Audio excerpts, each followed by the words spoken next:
નમસ્કાર, આપ જોઈ રહ્યા છો નેશન પ્લસ ન્યૂઝ. હું છું આપની સાથે હેતલ ભગત.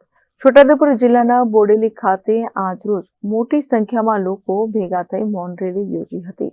સેવા સદન ખાતે આવેલ કચેરીએ પહોંચી આવેદનપત્ર આપી વકફ બિલને મંજૂર કરવામાં આવ્યું છે તેને દૂર કરવા અને આવનાર યુસીસીના કાયદાનો વિરોધ દર્શાવ્યો હતો.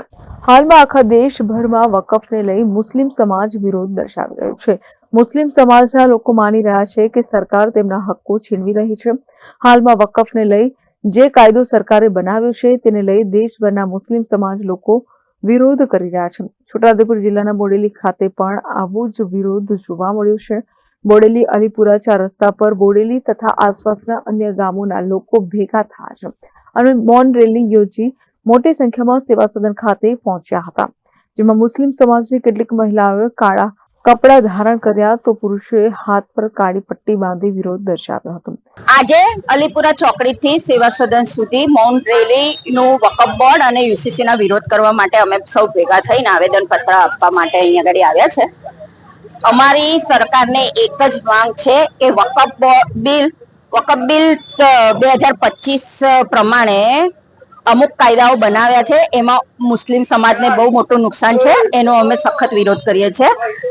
અમારા પૂર્વજોની જમીન ટ્રસ્ટને દાન કરી દીધેલી છે અને એ ટ્રસ્ટના માટે વકફ બિલ પાસ થયું છે અને એ ટ્રસ્ટની જમીનો મોટા મોટા ઉદ્યોગપતિઓને આપવા માટે ભાજપની સરકાર આ પેતરા રમી રહી છે અને એક જ ધર્મના લોકોને ટાર્ગેટ બનાવીને પોતાના વોટ લેવા માટે ભાજપ સરકાર વકફ બિલ અને યુસીસી નો કાયદો લાવવા માટે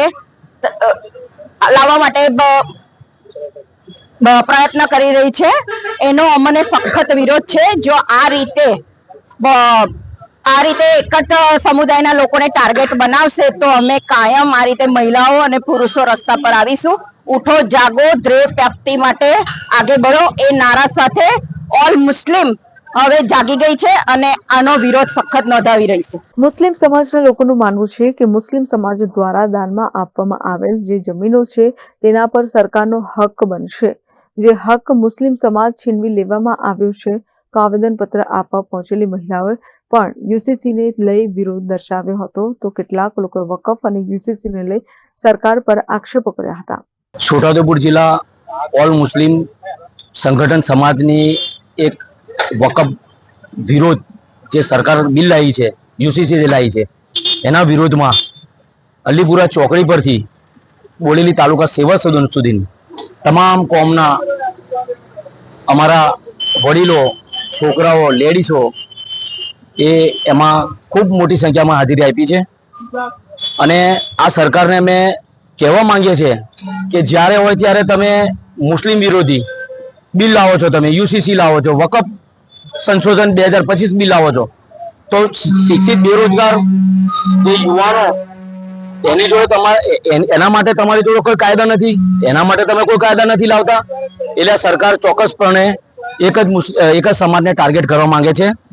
એટલે મારી માનનીય ઉચ્ચ ન્યાયાલય સુપ્રીમ કોર્ટને વિનંતી છે કે અમે જે આવેદનપત્ર આપ્યો લોકસભા અને રાજ્યસભામાં તો પાસ થઈ ગયો હોય આ ભાજપ સરકારના તાનાશાહીમાં, તો આ મારી વકફની જમીન જે ટ્રસ્ટની જમીન એ પૂંજીપતિ ઉદ્યોગપતિઓને જે આલવાનો જે કારસો રહ્યો છે સરકારે એ તદંતર ખોટું છે અને અમારો ઓલ મુસ્લિમ સમાજ આ માટે વિરોધ કરે છે. આ મૌન રેલી હતી.